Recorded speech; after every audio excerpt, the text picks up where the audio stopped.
Salut à toi, vaillant doctorant, j'espère que tu vas bien. Une nouvelle vidéo pour parler de nouveau de la réforme, non pas des retraites, mais de la formation doctorale.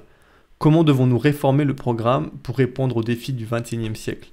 Eh bien, dans cette vidéo, nous allons voir quelles sont les propositions de cette personne, de la personne qui a rédigé cet article.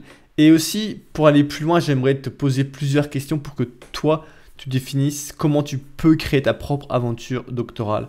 Car oui, il y a un cursus, oui, il y a un curriculum, mais tu peux aussi te lancer dans l'aventure doctorale en ayant en tête ce que tu aimerais découvrir et accomplir. Donc oui, la formation doctorale est ancienne. La plus récente grosse réforme date du 19e siècle. Elle est toujours largement figée aujourd'hui dans un modèle obsolète. Bien que la science soit devenue un pilier essentiel pour relever les défis mondiaux, les méthodes de formation, les chercheurs peinent à répondre aux attentes de société. Du coup, nous allons voir les problèmes actuels et des pistes possibles pour une réforme urgente. Donc l'article a été originellement publié ici en anglais en 2023, donc plus récent que que celui de la dernière fois qui a été publié en 2011, mais il soulève des problèmes similaires. Ça veut dire, donc si tu vas voir ici, tu peux voir celui-là. Cet article qui date de 2011, en fait, il mentionne les mêmes problèmes. Il y a des problèmes qui continuent de grandir, qui vont en grandissant. Et du coup, est-ce qu'on a vraiment agi par rapport à ça dans les 15 dernières années? Aujourd'hui, il y a une relation maître-apprenti. Tu apprends à devenir une copie de ton superviseur. Ça a été introduit dans un premier temps dans les universités allemandes et ça domine encore les programmes doctoraux. Mais c'est plus adapté avec ce qu'on fait aujourd'hui. Il faut des compétences transversales et des collaborations interdisciplinaires. Il faut une transformation radicale pour être capable de répondre aux défis aujourd'hui. Il faut une transformation de l'université, du monde académique. Dans beaucoup de formations doctorales, il y a un manque de soutien et de mentorat de qualité. Donc beaucoup de doctorants se plaignent de la mauvaise qualité de l'encadrement. Tu peux très rapidement, tu vas sur mon blog et tu vas voir l'article sur la santé mentale des doctorants. Tu peux très rapidement te rendre compte qu'une majorité de doctorants ont des troubles de santé mentale, qu'il y en a énormément qui ont des troubles d'anxiété, qui ont des troubles dépressifs, des doctorants qui ont des envies suicidaires. Et c'est terrible, c'est terrible de faire un doctorat et d'avoir tous ces problèmes-là. Alors qu'en fait, un doctorat, ça peut être une très belle aventure. Le coût de la vie, parce que oui, le coût de la vie est cher. Les allocations sont souvent insuffisantes. Les doctorants subissent une pression financière croissante, aggravée par l'inflation. Et si tu regardes en France, un doctorat il y a quelques années c'était 1004, aujourd'hui je crois que c'est 1006. Et quand tu es tout seul, doctorat, c'est pas énorme. Il y a des pays où bien sûr c'est bien moins, et il y a des pays où c'est bien plus, mais souvent ça s'équilibre. Aux Pays-Bas, on commence à 2000, je crois que c'est 2004 maintenant net, fini à 3000 à peu près en doctorat la 4e année, parce que ça augmente, parce qu'en fait tu es considéré comme un employé.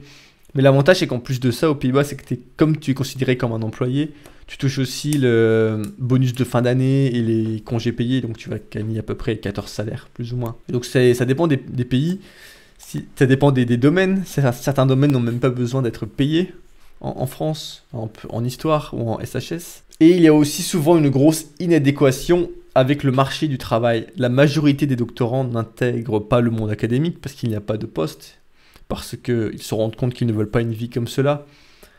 Et le problème, c'est que la plupart des programmes actuels ne préparent pas pour des carrières hors recherche, hors monde académique. Et du coup, en fait, tu te retrouves juste après la thèse à être dans un grand flou en te disant, mais en fait, qu'est-ce que je fais? Qu'est-ce que je peux faire? Et on veut éviter cela. Et du coup, reste pour la fin, pour la dernière partie de cette vidéo dans laquelle nous allons voir comment éviter cela. Entre 2004 et 2016, le nombre de doctorats attribués a explosé. En Chine, plus 135%, en Inde, 40%, États-Unis, 40%. Cette augmentation rapide pose la question de la qualité et de la pertinence de ces formations. En 2019, la Chine a attribué environ 60 000 doctorats, soit près du double qu'en 2004. Il faut donc trouver des solutions pour moderniser la formation doctorale. Il faut, dans un premier temps, introduire une approche multidisciplinaire, donc former pour collaborer avec des équipes internationales pour résoudre des problèmes complexes, faire un doctorat, par exemple aux Pays-Bas, tu auras un doctorat de neurosciences entier où tu peux suivre des cours spécifiques de chaque université, en ligne ou en personne, Et ça, ce serait génial parce que tout le monde aurait une formation optimale, tout le monde recevrait la meilleure formation possible, des meilleurs enseignants possibles. Donc ça, ce serait génial. Donc apprendre des compétences transversales comme la gestion de projet, communication scientifique, éthique. Avoir une évaluation continue et structurée, au lieu de se concentrer seulement sur la thèse finale, mais aussi d'avoir des programmes qui incluraient des évaluations régulières pour guider les doctorants tout au long de leur parcours. Donc il y a ça aux Pays-Bas, il y a ça, j'imagine, peut-être en France aussi. Mais je sais pas si c'est vraiment quelque chose qui ferait une différence majeure. Parce qu'au final, qu'est-ce que ça veut dire? Ça veut dire pour le doctorant, ça veut dire avoir à remplir des papiers administratifs en plus. Parce qu'au final, ça va être quoi le suivi? Ça va être tu vas rencontrer 2-3 personnes et vous allez discuter ensemble du projet, du process, de la thèse. Et à la fin, il faut que tu remplisses un document et il sera juste archivé. Et voilà. Donc est-ce que ça vaut vraiment le coup? Peut-être pour certaines personnes, peut-être pour d'autres, ça ne vaudra pas vraiment le coup. Avoir un encadrement multiple, ça c'est sympa parce que ça te permet de réduire l'isolement, de diversifier les perspectives, car tu seras encadré par des professeurs peut-être de différentes universités, de différents endroits. Et cela pourrait protéger les doctorants en cas de relations tendues avec un superviseur principal.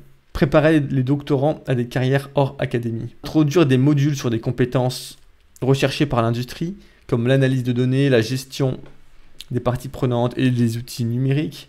Ouvrir les collaborations avec l'industrie, avec les entreprises pour pouvoir avoir des projets appliqués. Parce qu'en fait, si tu as directement des collaborations, par exemple avec les doctorats CIFRE, par exemple en France, ça te permet d'être directement dans le monde de l'industrie et du coup, tu auras une application plus applicable de ta thèse au lieu de te retrouver, comme beaucoup de personnes, tu fais ton doctorat et à la fin, en fait, tu ne penses que doctorat et peut-être même que tu as fait de la recherche qui n'a pas de valeur, qui n'a pas d'impact, et du coup tu te retrouves à impacter personne.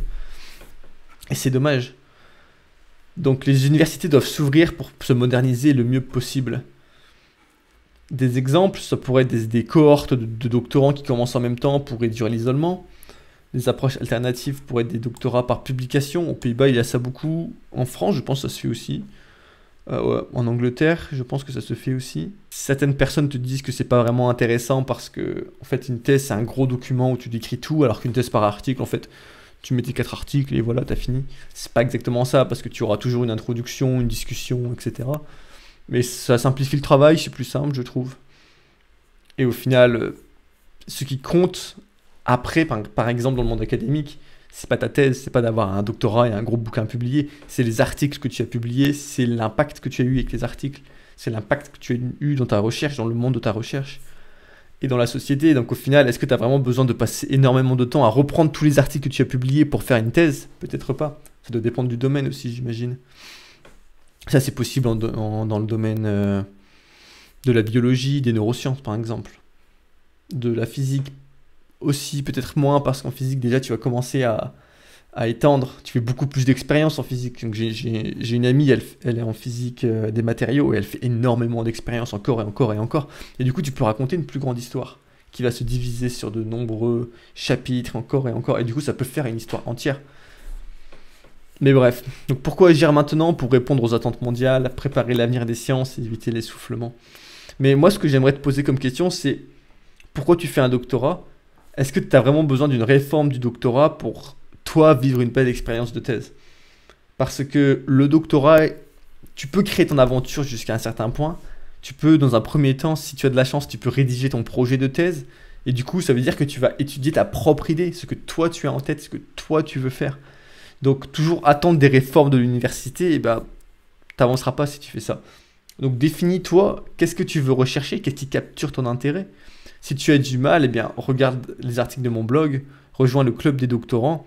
Dans le club des doctorants, on a un groupe Telegram et dans lequel on discute ensemble, dans lequel nous voyons ensemble comment faire de la recherche, dans lequel nous essayons de faire tout cela ensemble. Et c'est ça qui est génial, c'est ça qui est important au final. C'est de pouvoir faire tout cela. C'est d'être capable d'avancer, de faire ta thèse et d'étudier ce que tu as envie d'étudier en fait. Car tu peux du coup choisir ton sujet de thèse, choisir les projets que tu veux faire ou essayer de trouver un projet qui t'intéresse, postule à ce projet-là. Si tu as de la chance, tu obtiens ce projet. Et voilà, c'est aussi ça qui peut être intéressant et sympa. Dans un autre temps, tu peux aussi définir les cours que tu veux suivre, les choses, les compétences que tu veux développer. Essaye d'orienter les projets, même si le projet a été défini en amont par le superviseur, il est possible dans certaines conditions justement de modifier certaines choses, de faire les choses un peu différemment, au lieu de faire une certaine expérience, d'en faire une autre, de modifier certains tests. Donc essaie de voir ce que tu veux apprendre, mais avant tout, pourquoi veux-tu faire une thèse? Que veux-tu apprendre? Quelle est ton expérience passée? Quelle est ta vision pour le futur? Et en quoi ta thèse va t'aider à accomplir cette vision? La thèse, c'est pas juste je veux ma thèse, ça va au-delà, ça va. Pourquoi est-ce que tu fais une thèse? Qu'est-ce que tu veux obtenir? Qu'est-ce que tu veux développer? Qu'est-ce que tu veux apprendre? Et si tu arrives à clarifier tout ça, c'est là que tu auras vraiment une belle expérience et quelque chose de beau parce que tu auras une raison de le faire. Et si tu connais ta raison, tu auras un désir de le faire. Et agir sera beaucoup plus facile.